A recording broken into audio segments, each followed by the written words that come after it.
Hey, this is Dave of Dave Trains. This is update number 19 of my little in-scale layout that I'm setting up. Last couple of weeks since I did my last video, I've done quite a bit of scenicking, by my standards anyway. So what I'm going to do is turn this camera off and flip this around and show you what I've done and some things that I'm going to be doing in upcoming videos, and I hope you enjoy it, and just hang on while I turn this off and switch it around.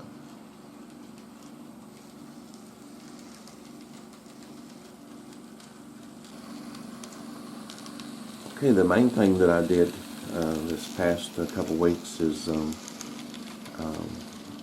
I made this little berm right here to break the scene from this side of the layout to the other, and I wanted to put some trees in there to kind of hide the town and the tracks on the other side to give the presence as a divider. And so but I wanted to put something on this side of the tracks to basically, one, I didn't want to put any ballast around these switches, as I had trouble. Remember, once before I had a switch go bad. And I'm not sure if that did it or not. I'm just, I guess, running a little scared. But I made this out of just the balsa wood that I got from Hobby Lobby. It's just like a retaining wall. It's not perfect to scale, but it looks to me pretty good. Basically, it's just the 1/16 by 1/8 balsa wood, and made this. I spray painted it flat black, and then went over with some burnt sienna and mixed a little red to give it a little red tone. I saw some of railroad timbers. That's kind of one, the look I kind of wanted to get was like used railroad timbers that the railroad had built up to keep this area back. I'm sorry about moving the camera. So the other thing I did is all my buildings, I wound up putting all the windows in, and I had seen where Vinny had used this material that dries clear.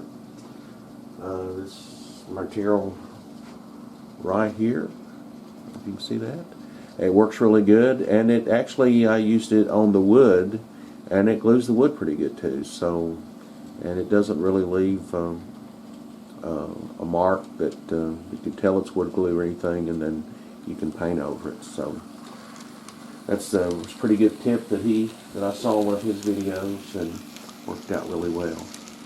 So let me turn the camera off and go to the other side and show some other things that I did.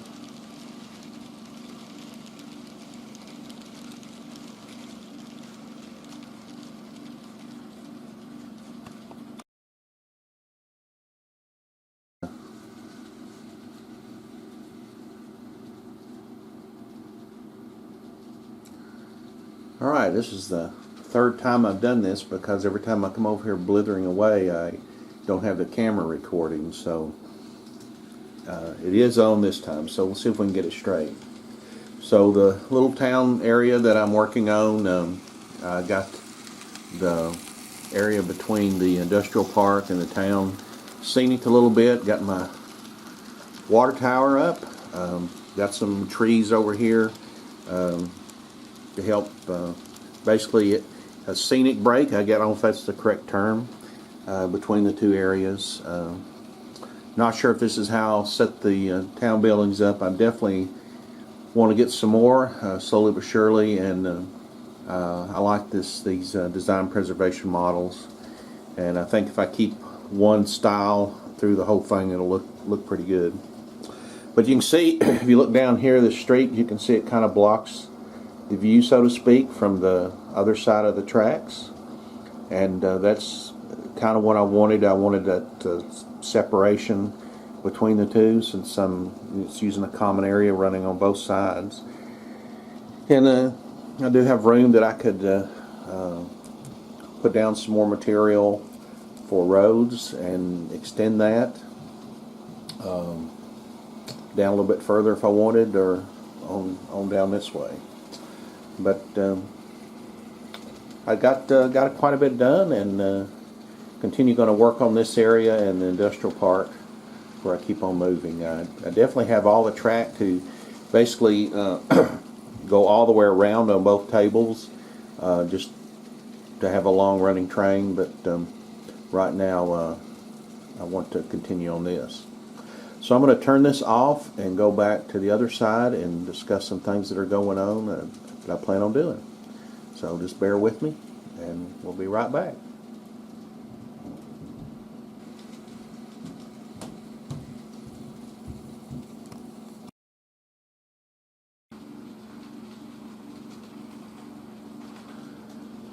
Well, one of the things that I'm going to start doing is a few videos back I had done a few builds, and I don't get a lot of views on them, but I've got some other things that I'm going to do. For Christmas, my daughter got me this Woods furniture kit, which is going to go really good, I think, on the layout. This is a pretty big kit, so I'm going to do a series of when I build this. So hopefully that'll turn out pretty good.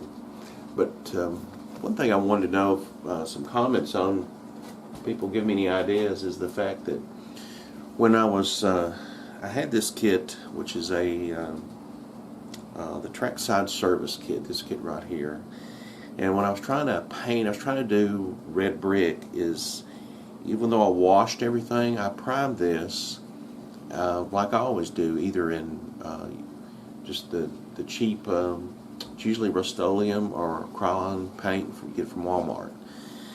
And what I found out is that when I attempted to paint, and I'm using craft paints, the cheap paints from Walmart and Hobby Lobby, when I tried to paint over this, it wouldn't stick. I could remove it.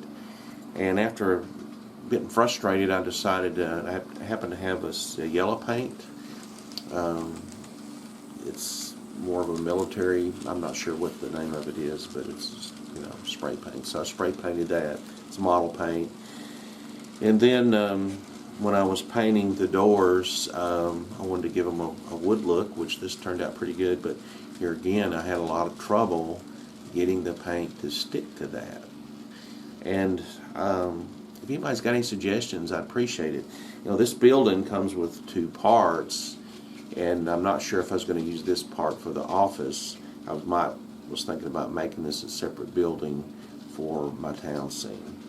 But I've not tried it yet. I went out and bought some, I guess, Model Master white primer that I'm going to put on this and see if I can paint on top of that without it coming off. Maybe I didn't let it dry long enough, but the technique that I was trying to use, it would just come off, and I'm just like, well, I've never had that happen before, and I haven't.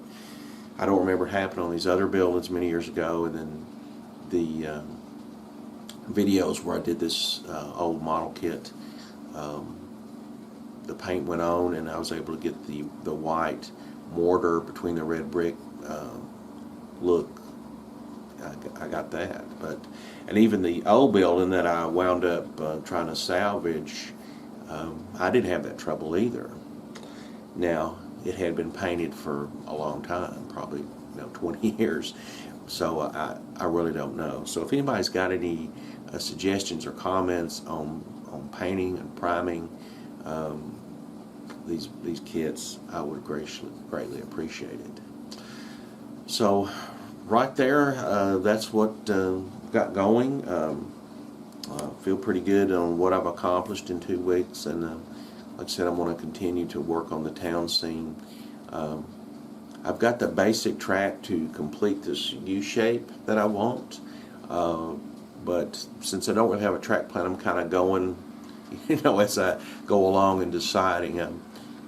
The area that I live, back in the 50s and 60s and through 70s and up into the 80s, they made a lot of furniture here, and this is the type of feel I want to get for this layout. Is basically the main line is just like you see now, just trains coming along, and then the small yard will be where they just smaller trains will pick up and drop off. That'll be distributed by a switcher to the various industries in this little town. So for this size layout, I think that's it's going to be kind of a fun operation. And since I'm the only one operating it, I only got to please myself. So I'm sure many of you know have that same feeling. But anyway, as always, I really appreciate you watching. I'm up to about 534 subscribers. I really appreciate that. As always, I enjoy your comments and appreciate them very much.